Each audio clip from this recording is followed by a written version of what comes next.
I'll start with asking you, Maya, to introduce yourself briefly, and in particular, how you got to the theme of neuroscience and how it became so huge in your life.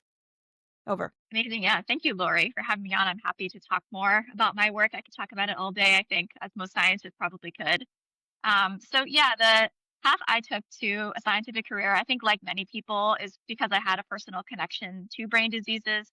Growing up, my grandma had vascular dementia and she lived with us for a while when we were young, with my mom serving as a caretaker. And I think that really had a profound influence on me just because I'd had other family members, get cancer and other kinds of illnesses. But it really struck me how a brain disease in particular is really just a whole different ballgame. It's a case where even in cases where your body can still function, you start to lose all the memories that you've been acquiring your whole life. And it makes the whole process so challenging for family members in a really unique sort of way. And so I wanted to understand how the brain works, how it can be disrupted by something like dementia, and how we can try and treat these patients when there's currently really no effective options available right now. And so I studied neuroscience and molecular genetics for my bachelor's degree. I went to Ohio State, close to home. And then I worked for a little over a year at the National Institutes of Health. And my work there was essentially trying to do drug discovery research for both rare and common brain diseases. And I really loved that work. It kind of gave me my first exposure to not just academic science, but really impactful drug discovery work. And I was pretty clear by that point that that was what I wanted to do for my career. I wanted to become a drug discoverer and help people with these diseases. And so after that, I ended up going across the country over here to UC San Diego for my PhD in biomedical sciences. I just graduated from there about a year ago. And my work in that lab was focused on a variety of topics. I had, a project looking at RNA biology and very basic science, but the project that's most applicable to what I do now was developing these interesting little technologies called brain organoids, which we can talk more about what that means in a moment. But, they're essentially a way to model the brain more accurately. And I developed several new types of disease models and studied them during my PhD. And when I was starting to wrap up my dissertation, I was fortunate to cross paths with Robert Brumat, who at the time was in the process of founding this company, Brainstorm Therapeutics. And he happened to be looking for someone with exactly my type of expertise. He needed a brain organoid expert who was willing to sort of take the risk of joining a very small company without a lot of funding yet. And,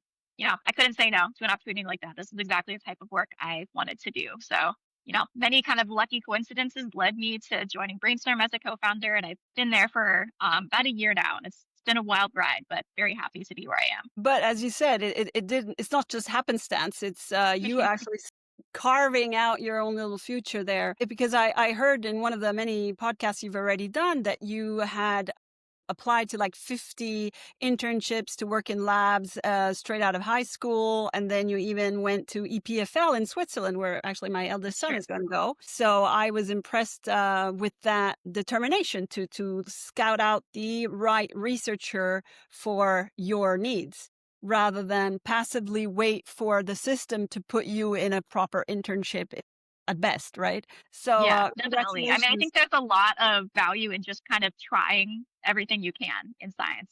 I think especially women in science can sometimes not even attempt opportunities, but they think they may not be perfectly qualified. And there were so many things I applied to, both, at all stages of my career, where I almost always didn't meet at least one requirement that was listed, including for EPFL, even including for this job at Brainstorm. And so I think it's an important testament to, you never know if you don't try, and it's important not to count yourself out of the running just because you don't necessarily need all the things that the other person might think that you need to have. So what is it that made you try, even though you thought you didn't have what it took, which is what most men do normally? They apply when they only have 50% of the qualifications required, and women are usually overqualified and never apply. What is it that made you have that attitude? Yeah, I mean, I think a little bit is also just the realization you mentioned that this is exactly how most men apply for jobs. It's a big reason for some of the gender gap. It certainly works both ways. Men are more likely to be picked for lab positions, but also many women are counting themselves out from the beginning and giving themselves zero odds. So I think it's important to keep that in mind, that you can articulate that to yourself, and you can't convince an employer or anybody else unless you've convinced yourself. So I think just having that confidence, and once you get one of these opportunities under your belt, I think you could prove to yourself that actually I am qualified for these things, and you just have to convince the other person because you bring something else to the table that they never even thought of. Right. I like that. Now, going back a little bit on your career, you started off working throughout your university studies. Can you tell us a little bit about your science writing work that you've done and how that was possibly one of the first steps towards the point that you've reached today, and how it's helped you throughout your career up to now? Yes, definitely. I was just looking at my records, and it's been like almost a decade now since I started science writing, which is amazing. And it's been a great journey for me. And this basically got started because during my bachelor's degree, I was doing some volunteer work with the local chapter of the Alzheimer's Association. And I was the only scientist, involved in that committee. And one of the roles I started to take on was basically at the start of each meeting, I would give kind of a non-technical wrap up of any recent papers that came out or recent discoveries related to Alzheimer's disease. Everybody on the committee really liked having that information and making sure that they were getting it from kind of an unbiased source and not falling for bad science. And so they encouraged me to make these publicly available and to start writing a blog. And so shortly after that, I started this blog called ALZ Science, which is a non-technical blog meant for anybody who is interested in learning more about the brain and about dementia and the science behind it. It grew to a pretty big following. It continues to grow every year. And nowadays, I don't write as often as I used to. It's about a once a month basis now, but I think it's still important to keep that connection to making sure you still are able to communicate to people who don't have a PhD. Because that's honestly a skill that you lose the longer you get embedded in science. You forget how to talk like a normal person.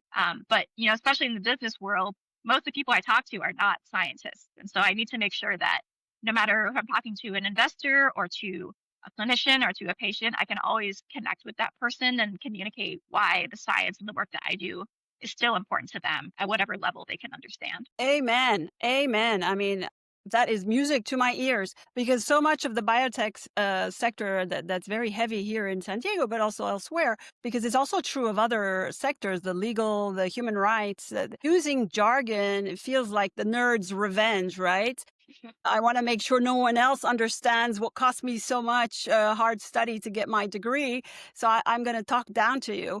And that is a hurdle for most entrepreneurs nowadays to overcome, that they're so involved in their own theme and project and product that they cannot put themselves in the shoes of their audiences who don't come from the same background, who don't understand how their product works, who don't know the first thing about the science or the technology behind it. And so I find it really rare to hear a CEO speaks in a manner so approachable and accessible. I've heard your pitch and I thought it was excellent, really. It articulates very well the steps of your company, the objectives, and who you're aiming to convince. Now, that is a skill that you've been using throughout, and I imagine it's also your selling point that got you the position you're in now, because you have two other co-founders, as you mentioned, but you're the only female, and you're the youngest, and you're certainly very articulate. Is that your selling point to them, or was it? Yeah, I think that was definitely something, again, the concept of bringing up things that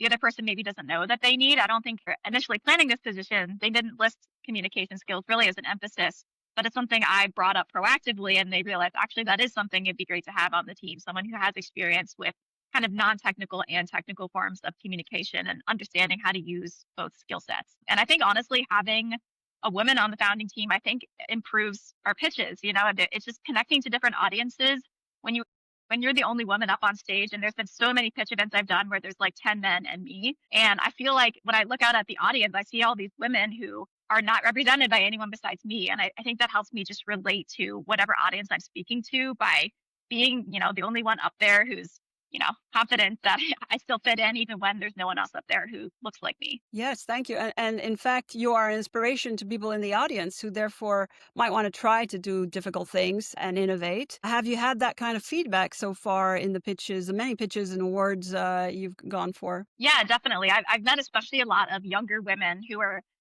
out of school or still, working on their degrees. And I think there's not as much emphasis, especially in academic settings, on entrepreneurship for women. Until I got to this point, it really never even occurred to me to start a company, whereas I see plenty of my male colleagues starting companies. It just, it didn't even connect with me until I spoke with Brainstorm that was something I could do. So I think just putting out the idea to people that, it's not accessible only to a certain group of people. You may have to work twice as hard to get the same amount, just like it is in any other field. But, there's no reason that you can't do it. And I think we really need more women and more people of diverse backgrounds getting into this space so that we're addressing the problems that affect the entire population, not just the small group of people who are already entrepreneurs. Exactly. Plus, it's good for the brain because Yeah. Alzheimer's and all these neurodegenerative diseases are best fought by good nutrition, good exercise, and using your brain. So that's exactly what you did. Well done. And can you now delve into the topic and the way your company is set up, how it works? So at the moment, a third of us will at some point in our lives have a brain disease of some sort, but the medications are not being developed fast enough, even though there's a hell of a lot of R&D spent on them. And so you've decided to address the issue, which is that now discovery is basically using mice, and that doesn't work well because they don't replicate the human brain well enough. And so you've developed a system, and I'll let you use your words to explain it in a few words for the lay people. Yes, absolutely. And that's a great introduction. As you said, it's probably not surprising in retrospect that a mouse can't predict what'll work in a human because our human brain is kind of what makes us unique from every other animal. And, mice don't get Alzheimer's. We have to forcibly give them something that looks a little bit like Alzheimer's, but the treatments then that work in the mice always fail. I mean, every single one has failed in human clinical trials, and there have been over 250 at this point for Alzheimer's disease, and there's still no disease modifying therapy. And keep in mind, each one of those clinical trials has already cost close to a billion sometimes in funding before that point. So just massive amounts of spending for very little actual output. And so our solution to this problem is to try and avoid animal models altogether, especially for the brain where humans are so unique, and instead to use this technology called brain organoids. There's many types of organoids. An organoid just means a small 3D kind of simplified version of some organ. So there's heart organoids, there's liver organoids. In our case, we're interested in brain organoids. They're very small. They're about 1 millimeter in diameter, maybe up to 2 millimeters sometimes. And they're meant to function a lot like a tiny early developing human brain. So it's got the same kind of brain waves that you could detect by an EEG if you've ever got any of the same gene pathways that are also expressed in the human brain. And importantly, when we look at disease models, we can take skin or blood samples from patients that have, for example, genetic forms of Parkinson's disease, and then we can make organoids based on those cells. And those organoids will have the same kind of features that we would see in that person's brain with Parkinson's. So following the Parkinson's example, Parkinson's is caused by the loss of a type of neuron called the dopamine neuron. And you can see exactly the same thing in the brain as we do in our organoids. We see fewer dopamine neurons in the patients who have Parkinson's versus an organ we make from somebody who doesn't have Parkinson's. And so it's a really powerful way to test our drugs in what's essentially supposed to be a clinical trial in a dish. It's as close as you can get to growing thousands of tiny human brains and testing your drug directly. And so our hope is that by doing this, by not having to rely on animal models that don't actually get these diseases we're studying, we can reduce the risk of failure for these drugs once they get into the clinic and improve outcomes for patients once they're actually dosed. So that means that your clients are the pharmaceutical companies that already have drugs. They give them to you and you work for them as a sort of an ex-call, a Yeah, subcontractor? it's a combination of both. So we are developing our own drugs in-house, and that's going to be kind of our main value driver going forward. So we already have some early drug candidates for a couple different types of epilepsy, and we're now starting to launch a new drugs discovery project for Parkinson's, and there's another one for Alzheimer's earlier on in the pipeline. We are open to collaborating with big pharma companies, and we've gotten some interest from a few to either test their therapeutics in our models or maybe to co-develop new models with them. But we are at our core a drug discovery company, and so we do want to make our own therapeutics and ultimately bring those into the clinic. And so can this be expanded to diseases other than brain diseases? I mean, at the moment, you've created these organoids that are miniature brains, but how about doing the same with other stem cells for other parts of the body? Is that a Right. possibility? Yeah. It's certainly a possibility. And there are other companies specializing in other types of organoids. I think for our company, we're probably going to focus mostly on the brain just because that's our main strength and our area of expertise. But certainly there are other companies that are emerging, especially with recent FDA guidance that they are trying to move away from animal testing. There's been kind of a quick emergence in other companies wanting to do drug discovery for other body systems. I think it's going to be kind of a new generation of drug discovery companies that are not relying on mice and instead developing their own all human models to do this discovery. Good. And so explain to me, apart from that, how is the business model sort of constructed? Revenue for a therapeutics company is pretty different from a lot of other standard tech companies. We don't have direct customers in the same way. Our customers are not the people who ultimately take the drug. Our customers are going to actually be the big pharma companies. And so apparently, basically, our plan is to develop our own drug candidates, get them to the point where they're almost ready for a clinical trial or maybe have started very early clinical trials. And then you can go through a process of out licensing that drug to a big pharma company. They can then take that drug through the clinic and ultimately market it to patients if it is successful. So it's a good way to keep our resources focused on what we do best, which is the early R&D. And then we eventually get these milestone payments from licensing those drugs out that we can then feed back into our next program. Okay. So at the moment, you're looking for about 500,000 in pre-seed for Parkinson's disease in particular. Yeah. How much money have you raised already? So we've already gotten about $1 million in grant funding, which is amazing. Mhm. And that's been powering a lot of our work both on epilepsy and to do our early initial characterization work for the Parkinson's project. And so the pre-seed fund that we're raising, 500K, will allow us to essentially launch our first high throughput screens for the Parkinson's project.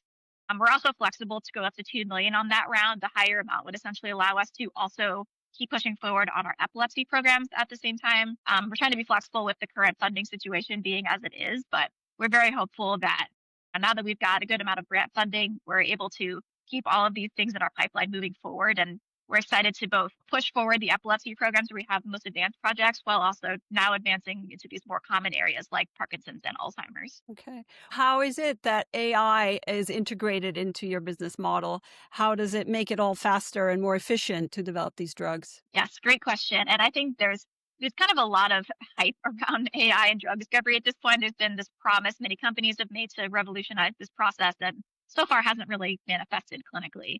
And I think what makes us different from other companies is that most AI currently in this process is being used for chemistry and biochemistry. So it's you've got some kind of target in mind and you want to design the best small molecule or the best RNA therapeutic, whatever it is, to bind to that target. And that's great. AI is pretty good at doing that sort of chemistry, but unfortunately, if the thing you're trying to target isn't actually relevant to the biology of your disease, it doesn't really matter how well designed your drug is. That's part of the problem that we've had with Alzheimer's is the target everybody's been going after, amyloid beta, actually doesn't work. If you get rid of it, people still have Alzheimer's disease.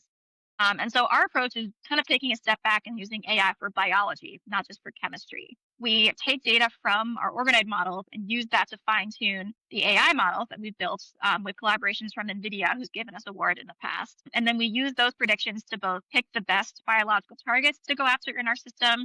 And later on, we'll be using them for things like predicting drug mechanism of action and also to stratify patients for our clinical trials so that we make sure that we are matching the right drug to the right patients once we get into the clinic. Wonderful. So what are your next goals looking forward? I mean, it seems like you're pitching right, left, and center. I think the thing I'm most excited about now is getting the Parkinson's project off the ground. That's really going to be an area where we show that our technology doesn't just work for rare diseases, which is what the epilepsy programs we have are great, but they are rarer diseases. We want to show that even for something like Parkinson's or maybe even Alzheimer's, we can still use the technology to tackle a disease that has had hundreds of clinical trial failures and still come up with a better target that's actually effective. So I see that as kind of what we're focused on for the next year. And in the longer term, we're really excited to bring both of these programs to the point that we can actually work with a pharma partner, get those drugs into real patients, and then think about what's the next step? What's the next disease we're going to try and tackle with these models? And so how do you envision yourself 10 years from now?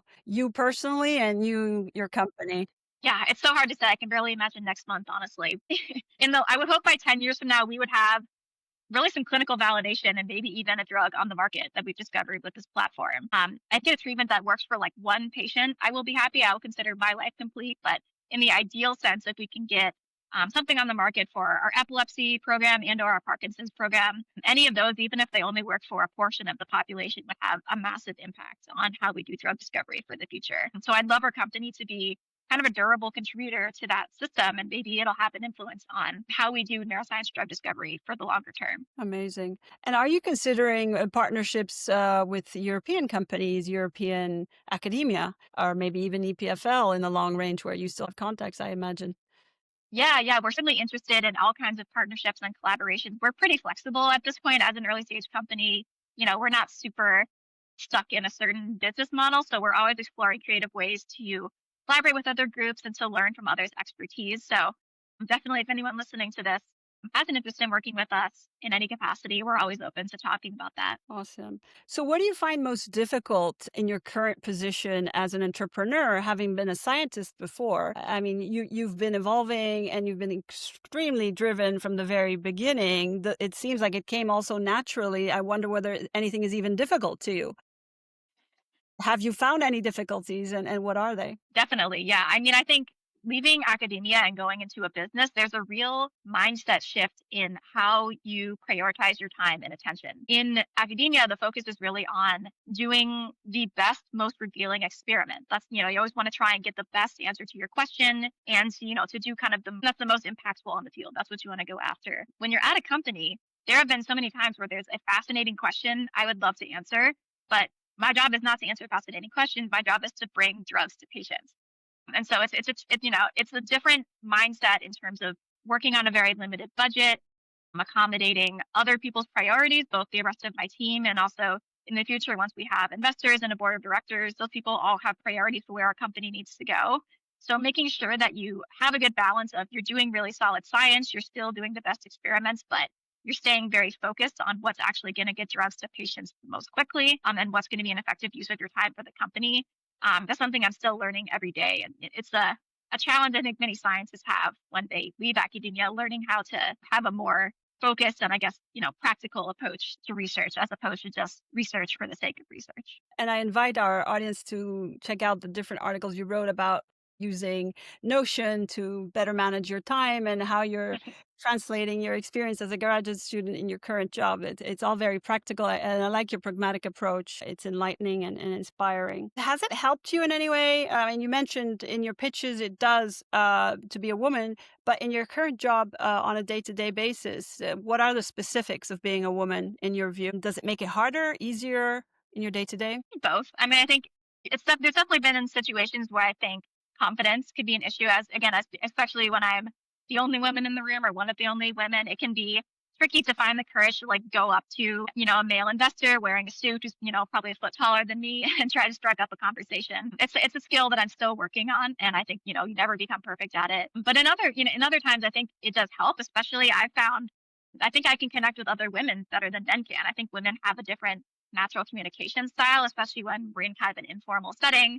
And so I think it's good to have people who are comfortable communicating with different people, with different backgrounds in many different situations. I think also women in general, because of the roles society places on us, we're often the ones in charge of kind of organizing things, keeping track of things. And it's obviously there's no reason for that to be the case, but because many of us were raised in these roles, I think it's helped me to be on top of all my tasks, to know that no one's gonna be my secretary, nobody's gonna tell me when I have a meeting or, when I have a deadline coming up. So I think taking advantage of some of the limitations that society can place on women and using it to our advantage can give us a step up over people who maybe didn't have to overcome those constraints. Absolutely. And incidentally, how do you distribute labor between the three co-founders that you are in the business? Yeah, it varies a ton, honestly. I think when you're a team as small as us, no one can really have just one job. Everybody has to wear every hat all of the time. And it also varies because, we currently have two full-time people on our staff, myself and Bob Fermo. And, we also live in different cities right now. We both, sometimes move around for conferences. And so it really just varies week to week. We try to connect at the start of every week and say who's going to do what. Sometimes I'm just in the lab the whole week if there's a big experiment coming up and, I leave Bob to do all the business stuff. And sometimes I'm the one doing a big pitch event or I'm traveling to a conference. And so Bob will handle, grant writing for that week or, I think it's good to keep flexibility when you're on a team this small and not necessarily have one person who's always in charge of a certain type of task. So tell me, what is the next big, difficult, and different thing you're going to try? Yes. So I'm really excited for the kind of brand new Alzheimer's program that we're working on. We actually just got a grant funded to launch our new Alzheimer's project, and it's collaboration with two other companies here in San Diego, Novaron and Defined Biosciences. And the gist of the project is developing a new way to test Alzheimer's therapeutics using brain organoids. So it's going to be kind of a brand new program for all of us, but I'm really excited to see how well it works. And it's going to be a really good proof of concept for a way of designing disease models to measure how toxic proteins spread between neurons. So if it works well, in Alzheimer's. It could also be applicable to things like Parkinson's, Lewy body dementia, etc. So I'm very excited for that work, and I think we're going to be kicking it off very soon. Amazing. Look, a very inspiring story of yours. Thank you so much. Do you have any final words of advice for women out there, your age or older, whether with regard to brain health, any myths you want to debunk, or any advice in terms of career and precisely trying out those hard things that we don't dare do? Definitely. Well, for your first question, I think the biggest myth I always hear for brain health is just that it's genetic. They're like, my mom got Alzheimer's or my grandma, so I'm probably going to get it too. And for the vast majority of cases, that's just not the case. Mostly Alzheimer's is not determined by genetics. It's very, large majority lifestyle factors. So even if you had a parent with dementia, that's all the more reason to focus on eating healthy, exercising, sleeping enough. It's all the stuff that's we're told to do anyway by our doctors. And if it's good for your body, it's good for your brain. So we should all be doing these things anyway. And if you suspect you might have a risk of something like Alzheimer's or Parkinson's, that's even more reason to put an emphasis on lifestyle choices. If you think you have a risk, what should you do? Like if your parent is your mother, your father has Alzheimer's or dementia, should you do something about it in particular, or aside from the health habits? I think there's all these things like brain games, et cetera, that have been pushed. I think, those could work, but I think honestly still the most effective things is just being healthy. Even things like social interaction is super important for brain health. Keeping your brain active with reading, further education, anything that you can do to keep your mind active, to keep stress down, and to keep yourself at a healthy way, keeping your cardiovascular health up. They're all the kind of boring advice that we always get. And I think sometimes people want, kind of a brain specific thing, but really it's all the things that your doctor is already telling you to do. And so if you didn't, extra motivation, if you think your risk is higher, these things will have an even greater impact on your brain health going forward. But you can't go and get tested for something and to check whether there's something potentially wrong There with are your tests, mind. like there are certain genes. ApoE is a big one. It's a gene that where certain alleles can influence your risk of Alzheimer's. Even then, it's still not 100% guaranteed either way. Mhm. And so there's some question of what would you do with that information? If it would be motivating to you to know that maybe you have a higher risk and that would make you get more interested in lifestyle factors, then great. But for a lot of people, I think it would just lead to a lot of stress, especially when there aren't treatment options available. So I would really just encourage everyone to not worry too much about our genetics. It's not something we can change anyway, and just focus on the things that are within our control, because it is mostly within our own control. Great advice. Sorry, and please follow up because I interrupted you there. But yeah, so for the second part of your question about more career advice, I would definitely encourage people to dip their toes in entrepreneurship as much as they can before taking the plunge. One thing that was really important for me is there's a really great nonprofit group called Nucleate, which is a accelerator program for biotech and general life sciences spinouts. They have chapters all over the world. And I volunteered there as part of the leadership team to help put on this accelerator. So if you have a chapter of Nucleate or a similar program, definitely get involved early. It's kind of how I got my first exposure to what it's like. And there's also other opportunities, like you could do internships at VCs. There's so many ways to try this out to make sure that it's actually something you enjoy before you jump in. And you may be surprised by all the different careers that are out there. Even if you decide maybe entrepreneurship isn't your thing, just by trying these things, you learn about all kinds of different options. People sometimes talk about industry as being one career for biologists, but there's 100 different jobs you can try. So there's no reason to limit yourself to the standard scientist track. There's many different ways you can use your degree and use your skill to advance science. Great advice. Thank you.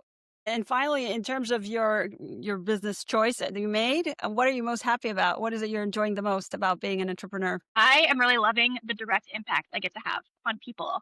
I can give you one example of this, which is that we're doing a collaboration right now with a nonprofit called the Cure5 Foundation, which was founded by two families of kids who have a rare disease called CDKL5 deficiency disorder. And as part of our work with them, basically we made brain organoids from these two specific kids who have this disease. So, very personalized brain organoids, and we're now going to use those to screen drugs on those organoids to find already approved drugs that their doctors can prescribe off label and hopefully help those kids. So, just the knowledge that the work I'm doing every day could have a real impact on these two specific kids like that's hugely impactful and it's something that really gets me going every day. Well Yes. done. Well, thank you so much. It was a pleasure speaking with you, Maya. I really enjoyed this conversation, and I'll share all the information you referred to in the notes. And anything else you'd like to add to close? I think that's it. I had such a great time talking with you today. And if anyone, listening ever has any questions or wants to reach out to me, happy to do so. Amazing. Thank you so much, and speak next time.